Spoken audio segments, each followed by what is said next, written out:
Breaking news Hyderabad Kushaiguda murder కేసులో సంచలనాలు బయటపడుతున్నాయి. Real estate వ్యాపారి హత్య కేసును పోలీసులు మరింత స్పీడప్ చేశారు. హత్యకు గురైన శ్రీకాంత్ రెడ్డి రియల్ ఎస్టేట్ తో పాటు ఫైనాన్స్ వ్యాపారం చేస్తున్నట్లు వెల్లడించారు. శ్రీకాంత్ రెడ్డికి శాంతినగర్, లాలాపేటలో వ్యాపారాలు ఉన్నట్లు తమ దృష్టికి వచ్చినట్లు చెప్పారు. అయితే భోగాపురంలో ఓ భూమిపై డీల్ కుదుర్చుకున్నారని, ఈ క్రమంలోనే సాయం కోసం డానియల్ ధనరాజును సంప్రదించాడని చెప్పారు. అనుకున్నది జరగడంతో ఒక్కొక్కరికి ₹1,00,00,000 ఇస్తారని చెప్పి డబ్బు ఇవ్వకుండా జాప్యం చేసినట్లు చెప్పారు. ఈ క్రమంలోనే కక్ష పెంచుకుని శ్రీకాంత్ రెడ్డిని చంపేశారని పోలీసులు వెల్లడించారు. ఇక డానియల్, ధనరాజులు గతంలో శ్రీకాంత్ రెడ్డి దగ్గర పనిచేసినట్లు పోలీసులు తెలిపారు.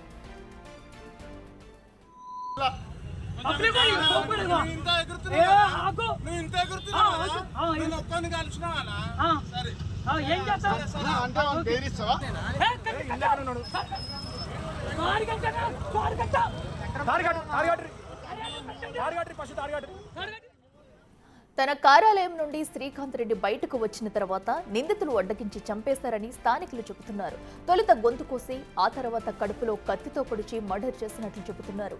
అయితే చంపేటప్పుడు జనం మాత్రం అడ్డుకోలేదని పలువురు ఆగ్రహం వ్యక్తం చేస్తారు. కాలనీ వాసులు హత్యను అడ్డగించే ప్రయత్నం చేసి ఉంటే శ్రీకాంత్ రెడ్డి బ్రతికేవాడని చెబుతున్నారు.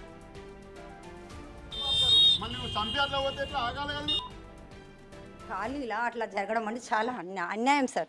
ఏంటంటే అంత పబ్లిక్ ఉన్నాక కూడా ఒక మనిషిని చంపడం అంటే రేపు ఎవరికైనా జరగవచ్చు.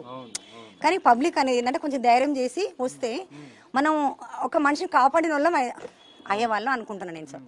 కత్తి అయితే మెయిన్ కత్తి ఉందండి సార్. ఫస్ట్ మెడ కోసినట్టు, మెడ కోసిన తర్వాత మేము చూసిన తర్వాత మళ్ళీ మెడ కోసినాక ఇలా అన్నాడు సార్ కాలుతోటి. అన్న తర్వాత కత్తితోటి ఇలా పొడిచి పబ్లిక్ కూడా అక్కడ ఉన్నారు చూస్తున్నారు. కానీ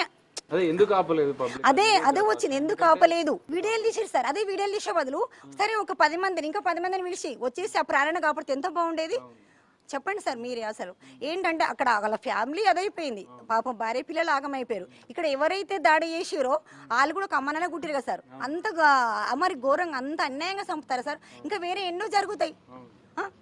ఇట్లనే సమాజం అని ఇట్లనే అయిపోతుంది సార్. అసలు మీరు చెప్పండి సార్. మరి ఘోరం ఉంది సార్. ఈ మధ్యకాలం అత్యాచారాలు చాలా జరుగుతున్నాయి సార్.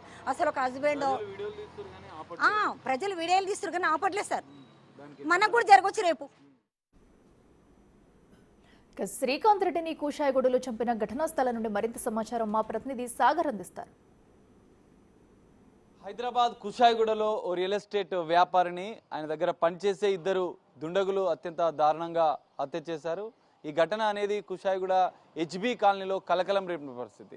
నిన్న సాయంత్రం ఈ ఘటన జరిగినట్లుగా కూడా తెలుస్తుంది. ప్రస్తుతం మనం కుషాయిగూడలోని హెచ్బి కాలనీలో ఉన్నాం. ఇదే ప్రదేశంలో ఇదే స్పాట్లో రియల్ ఎస్టేట్ వ్యాపారి శ్రీకాంత్ రెడ్డి గత కొంతకాలంగా కూడా ఆయన రియల్ ఎస్టేట్ వ్యాపారం చేస్తున్నాడు. వ్యాపార లావాదేవీలో ఆర్థికపరమైనటువంటి విభేదాల నేపథ్యంలో ఈ హత్య జరిగినట్లుగా కూడా తెలుస్తుంది. మనం ప్రస్తుతం స్పాట్లోనే ఉన్నాం. ఇక్కడికి ఎగ్జాక్ట్లీ జస్ట్ ఒక 20-30 మీటర్ల దూరంలోనే ఆయనకు సంబంధించిన కార్యాలయం ఉంది. సో కార్యాలయంలో 2 వ్యక్తులు తన దగ్గర పనిచేసినటువంటి ధనరాజ్, డానియల్ 2 గతంలో బౌన్సర్లుగా పనిచేశారు. సో అక్కడ వాళ్ళు కలిసిన అనంతరం పథకం ప్రకారమే వాళ్ళు ఇక్కడికి అతన్ని వెళ్తున్న క్రమంలో అడ్డగించి ఇక్కడనే జస్ట్ 30 మీటర్ల దూరంలోనే ఇక్కడే చిన్న టర్నింగ్ ఉంది. కొంత దూరం వెళ్ళిపోతే ఆయన తన ఇంటికి వెళ్ళిపోయాడు. కానీ ఇక్కడే ఆయనను అడ్డగించారు. రక్తపు మరకలు, రక్తపు మడుగులంతా మనకు కనిపిస్తున్నాయి. ఈ చెట్టు వద్ద దీని దగ్గరనే గొంతు కోసి అనంతరం కత్తిపోట్లు పిలిచి ధనరాజ్, డానియల్ 2 ఇక్కడ కింద పడేసి అతన్ని అత్యంత దారుణంగా హత్య చేశారు. ఈ ఘటన జరుగుతున్న సందర్భంలో చుట్టుపక్కలటువంటి కాలనీ వాసులు కూడా చూసిన పరిస్థితి. కానీ అడ్డుకునే ప్రయత్నం చేసినా కూడా కత్తి ఉండడంతో భయాందోళనకు గురైనట్లుగా కూడా స్థానికులు చెప్తున్నారు. ఫోన్లలో వీడియోలు తీశారు కానీ తనని దాదాపు 20-50 కుటుంబాలు కూడా ఈ కాలనీలో నివాసం ఉంటున్నాయి. కానీ వారంతా కూడా వచ్చి వీడియోలు తీశారు కానీ దుండగులని అడ్డుకునే ప్రయత్నం చేయలేదంటూ కూడా కొంతమంది ఆరోపిస్తున్న పరిస్థితి మనం చూడొచ్చు. ఇక్కడి నుంచి ఎగ్జాక్ట్లీ 20 నుంచి అత్యంత దగ్గరనే జస్ట్ 2 ఇల్లులు మాత్రమే మధ్యలో ఉన్నాయి. ఇక్కడ మనం చూడొచ్చు ఆయనకు సంబంధించినటువంటి కార్యాలయం 4S గ్రూప్ అనే రియల్ ఎస్టేట్ సంస్థను దాదాపు 2 దశాబ్దాల 20 ఏళ్ళుగా కూడా ఆయన నిర్వహిస్తున్నాడు. గతంలో రియల్ ఎస్టేట్లో కూడా అనేక సెటిల్మెంట్లు చేసినట్లుగా కూడా ఆరోపణలు ఉన్నాయి. అయితే భోగారంకి సంబంధించినటువంటి ల్యాండ్లోనే ఈ ధనరాజ్, డానియల్ 2 కూడా ఆ ల్యాండ్ సెటిల్మెంట్లో తనతో పాటు ఉన్నారు. అందులో కొంత డబ్బులు కూడా ఇవ్వాల్సి ఉంది, ₹1 కోటి ఇవ్వాల్సి ఉంది.